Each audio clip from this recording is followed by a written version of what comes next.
नमस्कार, मैं नीरज। आप देख रहे हैं लोकवाणी न्यूज टीवी। जी हाँ, आज जो शख्स, जो युवा, जो यूथ हमारे साथ में है, वो किसी पहचान के मोहताज नहीं है, बल्कि अपने क्षेत्र, अपने नगर, अपने शहर बागपत की एक ऐसी शान जो किसी पहचान की मोहताज नहीं है, बल्कि अपने जाना पहचाना चेहरा है।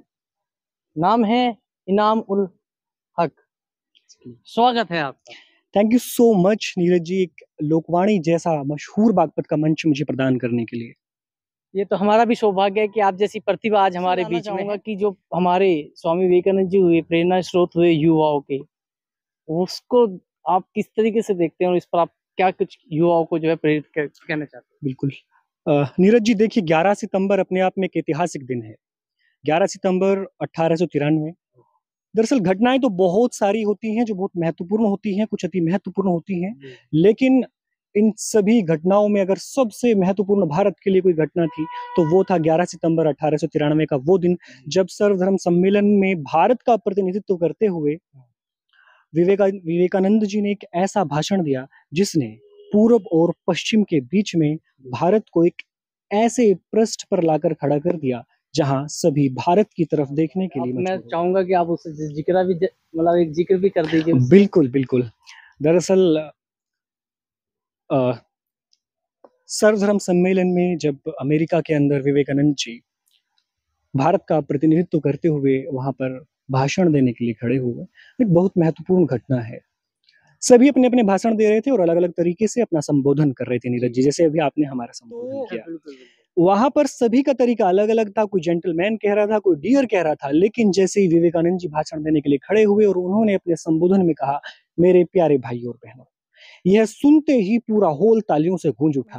और एक जो उस सम्मेलन में उनके संबोधन के दौरान हुई, जब वो भाषण देते हुए थोड़ा पीछे हटते तो लोग अपनी कुर्सियां खिसका के पीछे हो जाते, और जब वो आगे बढ़ते तो आगे हो जाते। लोग इस तरीके से उनके भाषण से सम्मोहित हो गए थे। क्या यानी कि प्रभावशाली भाषण हम कह सकते हैं, और ये कह सकते हैं कि भारत का जो पक्ष है, जो प्रतिनिधित्व है, वो बड़ी मजबूती का साथ में उन्होंने किया। बहुत सारे विवेकानंद जी के विचार हैं, अगर उनको आज अपना लिया जाए तो भारत विश्व गुरु बनने की जिस राह पर चल रहा है, तो जो थोड़े ज्यादा समय में बनेगा, अगर सारे विचारों को भारत के सारे नौजवान अपने अंदर समाविष्ट कर लें तो बहुत कम समय में उस दूरी को तय किया जा सकता है। बिल्कुल। दरअसल हमेशा से ही मेरे लिए एक बहुत प्रेरणादायक विचार जो पांचवी छठी से ही रहा, वो था विवेकानंद जी का उत्तिष्ठत जागृत प्राप्य वरान्निबोधत पर जोर देना।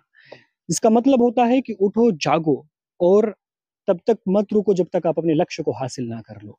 इस चीज को मैंने अपने जीवन में आत्मसात करते चाहते हैं कि भारत को विश्व पटल पर एक ऐसी पहचान मिले जो बाकी सारे देशों से अद्वितीय हो, तो वो केवल विवेकानंद जी के विचारों को भारत के सारे युवाओं द्वारा अनुसरण करके ही संभव हो सकता। अगर मैं आपसे बात करूं कि जिस तरीके से हमारे एक तरफ, हर तरफ जो है बटे हुए लोग हैं, सारी चीज हैं, एपीजे अब्दुल कलाम को लेकर के किस तरीके से देखते दरअसल धार्मिक समरसता, सामाजिक समरसता और बहुत सारे ऐसे आयाम जहां पर हमारे अंदर मतभेद या मनभेद होते हैं, तो उन सबको भुलाने के लिए और राष्ट्र को अग्रणी रखने के लिए जो विचार हैं, वो एपीजे अब्दुल कलाम जी के विचार हैं।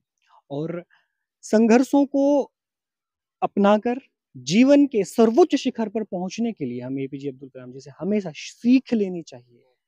क्या कुछ कहना चाहेंगे स्वामी विवेकानंद जी को लेकर के? क्योंकि मैं चाहता हूं कि आपके यहाँ से एक मैसेज, एक संदेश जाए हम जैसे युवाओं के लिए। मैं इस पर कहूंगा कि अगर विवेकानंद जी आज हमारे बीच में होते तो शायद ये नारा देते कि इंस्टाग्राम छोड़ो और राष्ट्र निर्माण में लग जाओ।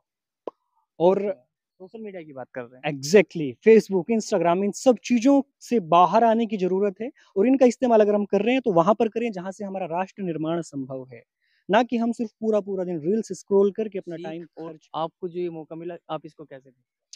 दरअसल मौके मिलते नहीं हैं, मौके पाए जाते हैं, और उसके पाने के लिए संघर्ष करने की जरूरत होती है, और संघर्ष करने के लिए हमें विवेकानंद जी के विचारों की जरूरत होती है, और वो विचार हमें पढ़ने से ही मिलेंगे। पढ़ने से मिलेंगे। मैं चाहूंगा थोड़ा चलते चलते हम लोग बात करेंगे, और पढ़ने से ही विचारों का जो है आदान प्रदान होगा। यानी कि हमारे से जानना चाहेंगे। दरअसल नीरज जी, आपके भाग्य से बहुत सारे मंच मिले जहां पर मैंने अपने गांव का, अपने जिले का, अपने प्रदेश का और अपने देश तक का प्रतिनिधित्व किया।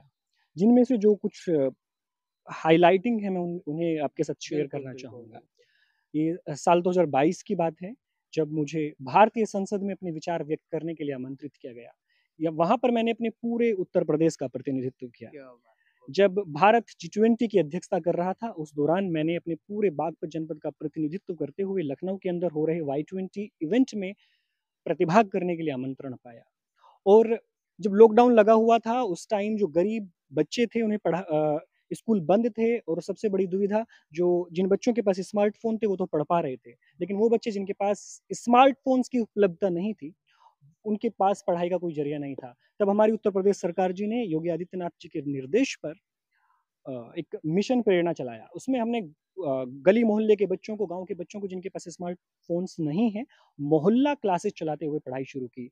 जिसके बाद मुझे उसी उन्हीं अपने प्रयासों के लिए राष्ट्रीय शिक्षा रत्न राष्ट्रीय सम्मान मिला। शिक्षा रत्न निर्माण।